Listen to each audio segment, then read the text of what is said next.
ನೀವು ತಿರುಪತಿಗೆ ಹೋಗ್ಲಿಕ್ಕೆ ಪ್ಲಾನ್ ಮಾಡ್ತಾ ಇದ್ದೀರಾ? ಹಾಗಾದ್ರೆ ಈ ವಿಡಿಯೋನ ಮಿಸ್ ಮಾಡದೆ ನೋಡಿ. ನಮಸ್ಕಾರ ವೀಕ್ಷಕರೇ, ನಾನು ನಿಮ್ಮ ರೂಪಾ ದೇವ್ಕರ್. ನಮ್ಮ ಸ್ನೇಹಿತರಿಗೆ ಸ್ವಾಗತ. ಇದೇ ವರ್ಷ 2026 ಮಾರ್ಚ್ 3ರಂದು ಪೂರ್ಣ ಚಂದ್ರಗ್ರಹಣ ಇರುವುದರಿಂದ 10 ತಾಸುಗಳವರೆಗೆ ತಿರುಪತಿ ದೇವಸ್ಥಾನ ಬಂದ್ ಆಗಲಿದೆ. ಹಾಗಾದ್ರೆ ದೇವಸ್ಥಾನದೊಳಗಡೆ ಏನ್ ಮಾಡ್ತಾರೆ, ಭಕ್ತರಿಗೆ ಯಾಕೆ ದರ್ಶನವನ್ನ ಕೊಡ್ಲಿಕ್ಕೆ ಆಗೋದಿಲ್ಲ ಅನ್ನೋ ಎಲ್ಲ ಮಾಹಿತಿಯನ್ನ ಈ ವಿಡಿಯೋದ ಮುಖಾಂತರ ನೀವು ಹಂಚಿಕೊಳ್ಳಬಹುದು. ಹಾಗಾಗಿ ವಿಡಿಯೋನ ಎಲ್ಲರಿಗೂ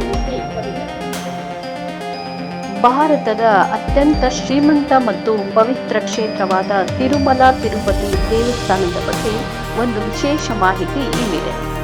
ಮಾರ್ಚ್ 3, 2026ರಂದು ಆಕಾಶದಲ್ಲಿ ಒಂದು ಅದ್ಭುತ ಖಗೋಳ ವಿದ್ಯಮಾನ ಅಂದರೆ ಪೂರ್ಣ ಚಂದ್ರಗ್ರಹಣ ಸಂಭವಿಸಲಿದೆ. ಈ ಕಾರಣದಿಂದ ತಿರುಪತಿ ಶ್ರೀ ವೆಂಕಟೇಶ್ವರ ಸ್ವಾಮಿ ದೇವಸ್ಥಾನದ ಬಾಗಿಲುಗಳನ್ನು ಸುಮಾರು 10:30 ಗಂಟೆಗಳ ಕಾಲ ಮುಚ್ಚಲಾಗುತ್ತಿದೆ. ಶಾಸ್ತ್ರದ ಹಿನ್ನೆಲೆಯನ್ನ ನೋಡುವುದಾದರೆ ಹಿಂದೂ ಧರ್ಮದ ಪ್ರಕಾರ ಗ್ರಹಣದ ಸಮಯದಲ್ಲಿ ದೇವಸ್ಥಾನದ ಶಕ್ತಿ ಮತ್ತು ವಿಗ್ರಹಕ್ಕೆ ಯಾವುದೇ ಅಶುದ್ಧಿ ತಟ್ಟಬಾರದು ಎಂಬ ನಂಬಿಕೆ ಇದೆ. ಈ ಸಮಯದಲ್ಲಿ ಯಾವುದೇ ಪೂಜೆಗಳು ನಡೆಯುವುದಿಲ್ಲ. ಹಾಗಾಗಿ ದೇವಸ್ಥಾನವನ್ನ 10:30 ಗಂಟೆಗಳ ಕಾಲ ಮುಚ್ಚಲಾಗುತ್ತದೆ.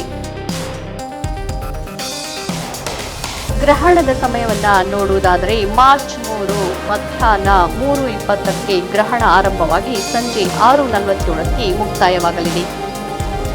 ಶಾಸ್ತ್ರದ ಪ್ರಕಾರ ಗ್ರಹಣಕ್ಕೆ 6 ಗಂಟೆ ಮುಂಚಿತವಾಗಿ ಬಾಗಿಲು ಮುಚ್ಚಬೇಕು. ಆದ್ದರಿಂದ ಬೆಳಗ್ಗೆ 9 ಗಂಟೆಗೆ ದೇವಸ್ಥಾನದ ದ್ವಾರಗಳು ಮುಚ್ಚಲಾಗುತ್ತಿವೆ. ಹಾಗಾದ್ರೆ ದರ್ಶನ ಯಾವಾಗ ಆರಂಭವಾಗುವುದು ಅಂತ ನೋಡೋದಾದ್ರೆ ಗ್ರಹಣ ಮುಗಿದ ನಂತರ ದೇವಸ್ಥಾನವನ್ನ ಶುದ್ಧೀಕರಿಸಿ ಸಂಜೆ 7:30ಕ್ಕೆ ಬಾಗಿಲು ತೆರೆಯಲಾಗುತ್ತದೆ. ಹಾಗೆ ಭಕ್ತರಿಗೆ ದರ್ಶನ ಸಿಗುವುದು ರಾತ್ರಿ 8:30ರ ನಂತರವೇ ಎಂದು ತನ್ನ ಅಧಿಕೃತ ವೆಬ್ಸೈಟ್ನಲ್ಲಿ ತಿಳಿಸಿದೆ. ಹಾಗೆ ಮಾರ್ಚ್ 3ರಂದು ₹300 ವಿಶೇಷ ಪ್ರವೇಶ ದರ್ಶನ ಹಾಗೆ VIP ಬ್ರೇಕ್ ಮತ್ತು ಶ್ರೀವಾಣಿ ಟ್ರಸ್ಟ್ ದರ್ಶನವನ್ನ ರದ್ದುಗೊಳಿಸಲಾಗಿದೆ. ಮತ್ತೆ ಯಾವೆಲ್ಲ ಸೇವೆಗಳು ಇರುವುದಿಲ್ಲ ಅಂತ ನೋಡುವುದಾದರೆ ಕಲ್ಯಾಣೋತ್ಸವ, ಉಂಜಲ್ ಸೇವೆ, ಸಹಸ್ರ ದೀಪಾಲಂಕಾರ ಸೇವೆಯಂತ ಎಲ್ಲ ಪೂಜೆಗಳನ್ನ ಆ ದಿನ ಸ್ಥಗಿತಗೊಳಿಸಲಾಗಿದೆ. ಹಾಗೆ ಅನ್ನ ಪ್ರಸಾದವನ್ನ ನೋಡುವುದಾದರೆ ಬೆಳಗ್ಗೆ 9 ಗಂಟೆ ನಂತರ ಅನ್ನ ಪ್ರಸಾದ ಭವನದಲ್ಲಿ ಉಚಿತ ಊಟದ ವ್ಯವಸ್ಥೆ ಇರುವುದಿಲ್ಲ. ಭಕ್ತರು ತಮ್ಮ ಆಹಾರದ ವ್ಯವಸ್ಥೆಯನ್ನ ತಾವೇ ಮಾಡಿಕೊಳ್ಳಬೇಕಾಗುತ್ತದೆ. ಈ ಬಾರಿಯ ಚಂದ್ರಗ್ರಹಣವು ಹೋಲಿ ಹಬ್ಬದ ದಿನವೇ ಬರುತ್ತಿರುವುದು ವಿಶೇಷ ಅಲ್ಲದೆ ಅಂದು ತಿರುಮಲ ಕುಮಾರಧಾರ ತೀರ್ಥ ಮುಕ್ಕೋಟಿ ಎಂಬ ಪವಿತ್ರ ದಿನವೂ ಹೌದು. ಇಷ್ಟು ವಿಶೇಷ ದಿನಗಳಿದ್ದರೂ ಗ್ರಹಣದ ಕಾರಣ ದರ್ಶನದ ಸಮಯದಲ್ಲಿ ವ್ಯತ್ಯಾಸವಿರುತ್ತದೆ ಎಂಬುದನ್ನು ಗಮನಿಸಬೇಕಾದ ವಿಷಯ. ವಯಸ್ಸಾದವರು ಮತ್ತು ಸಣ್ಣ ಮಕ್ಕಳಿರುವ ಪೋಷಕರಿಗೆ ವಿಶೇಷ ದರ್ಶನ ಸೌಲಭ್ಯ ಕೂಡ ಅಂದು ಲಭ್ಯವಿರುವುದಿಲ್ಲ. ನೀವು ಮೊದಲೇ ರೂಮ್ ಬುಕ್ ಮಾಡಿದ್ದರೆ ತೊಂದರೆ ಇಲ್ಲ, ಆದರೆ ದರ್ಶನಕ್ಕೆ ಹೋಗಲು ಮಾತ್ರ ಸಾಧ್ಯವಾಗುವುದಿಲ್ಲ. ಗ್ರಹಣದ ನಂತರ ಏನು ನಡೆಯುತ್ತದೆ ಅಂತ ನೋಡುವುದಾದರೆ ಸಂಜೆ 6:47ಕ್ಕೆ ಗ್ರಹಣ ಮುಗಿದ ತಕ್ಷಣವೇ ದೇವಸ್ಥಾನದ ಬಾಗಿಲು ತೆರೆಯುವುದಿಲ್ಲ. ಮೊದಲು ದೇವಸ್ಥಾನವನ್ನು ಪವಿತ್ರ ನೀರಿನಿಂದ ತೊಳೆದು ಪುಣ್ಯಾಹವಾಚನ ಮತ್ತು ಸಂಪ್ರೋಕ್ಷಣಾ ಪೂಜೆಗಳನ್ನು ಮಾಡಲಾಗುತ್ತದೆ.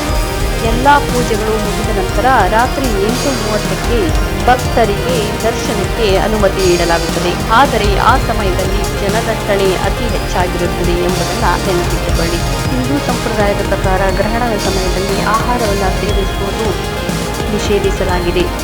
ಗ್ರಹಣ ಮುಗಿದ ನಂತರ ಭಕ್ತರು ಪವಿತ್ರ ಪುಷ್ಕರಣಿಯಲ್ಲಿ ಅಥವಾ ವಸತಿ ಗೃಹಗಳಲ್ಲಿ ಸ್ನಾನ ಮಾಡಿ ದೇವರ ದರ್ಶನ ಪಡೆಯುವುದು ಶ್ರೇಷ್ಠ ಎಂದು ಪರಿಗಣಿಸಲಾಗಿದೆ.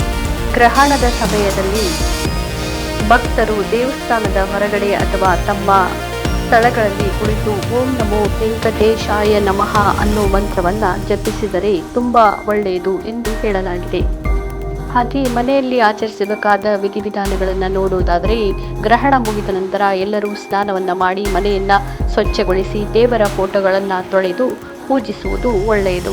ಮನೆಯಲ್ಲಿರುವ ಹಾಲು, ಮೊಸರು, ನೀರು ಇಂತಹ ಪದಾರ್ಥಗಳಿಗೆ ದರ್ಬೆಯನ್ನು ಹಾಕಿಡುವುದು ಒಳ್ಳೆಯದು ಅಥವಾ ತುಳಸಿ ಎಲೆಗಳನ್ನು ಹಾಕುವುದು ಗ್ರಹಣದ ಕಿರಣಗಳಿಂದ ಆಹಾರವನ್ನು ಅಶುದ್ಧವಾಗದಂತೆ ತಡೆಯುತ್ತದೆ ಎಂದು ಹೇಳಲಾಗಿದೆ. ಹಾಗೆ ಗರ್ಭಿಣಿಯರು ಗ್ರಹಣದ ಸಮಯದಲ್ಲಿ ಹೊರಗೆ ಬರಬಾರದು ಮತ್ತು ಚೂಪಾದ ವಸ್ತುಗಳನ್ನು ಬಳಕೆ ಮಾಡಬಾರದು ಎಂದು ನಮ್ಮ ಹಿರಿಯರು ಹೇಳುತ್ತಾರೆ. ಗ್ರಹಣ ಆರಂಭವಾಗುವ ಕನಿಷ್ಠ 2-3 ಗಂಟೆಗಳ ಮೊದಲೇ ಊಟ ಮುಗಿಸುವುದು ಒಳ್ಳೆಯದು. ಗ್ರಹಣದ ಅವಧಿಯಲ್ಲಿ ಏನನ್ನೂ ತಿನ್ನಬಾರದು ಮತ್ತು ಕುಡಿಯಬಾರದು ಎಂದು ನಂಬಿಕೆ ಇದೆ. ಗ್ರಹಣದ ಸಮಯದಲ್ಲಿ ಹೊಸದಾಗಿ ಅಡಿಗೆ ಮಾಡುವುದು ಮತ್ತು ತರಕಾರಿ ಕತ್ತರಿಸುವುದು ತಪ್ಪಿಸಬೇಕು. ಗ್ರಹಣದ ಸಮಯದಲ್ಲಿ ನಿದ್ದೆಯನ್ನ ಮಾಡಬಾರದು, ಬದಲಿಗೆ ದೇವರ ನಾಮಸ್ಮರಣೆಯನ್ನ ಮಾಡುವುದು ಒಳ್ಳೆಯದು. ನಿಮ್ಮ ಟಿಕೆಟ್ ಬುಕಿಂಗ್ ಮಾರ್ಚ್ 3ಕ್ಕೆ ಇದ್ದರೆ ದರ್ಶನ ತುಂಬಾ ಸಮಯ ಹಿಡಿಯಬಹುದು. ಸಾಧ್ಯವಾದರೆ ನಿಮ್ಮ ಪ್ರಯಾಣವನ್ನು ಮಾರ್ಚ್ 4 ಅಥವಾ 5ಕ್ಕೆ ಮುಂದೂಡುವುದು ಉತ್ತಮ. ಯಾವುದೇ ಸುಳ್ಳು ಸುದ್ದಿಗಳನ್ನು ನಂಬಬೇಡಿ. ಟಿಟಿಡಿ ಅವರ ಅಧಿಕೃತ ವೆಬ್ಸೈಟ್ ಅಥವಾ ಟಿಟಿಡಿ ದೇವಸ್ಥಾನಂ ಆ್ಯಪ್ ಮೂಲಕ ಮಾಹಿತಿಯನ್ನು ಖಚಿತಪಡಿಸಿಕೊಳ್ಳಿ. ಈ ಮಾಹಿತಿ ನಿಮಗೆ ಉಪಯುಕ್ತ ಅನಿಸಿದರೆ ವಿಡಿಯೋವನ್ನು ಲೈಕ್ ಮಾಡಿ, ಹಾಗೆ ತಿರುಪತಿಗೆ ಹೋಗುವ ನಿಮ್ಮ ಫ್ರೆಂಡ್ಸ್ಗಳಿಗೆ ಶೇರ್ ಮಾಡಲು ಮರೆಯಬೇಡಿ.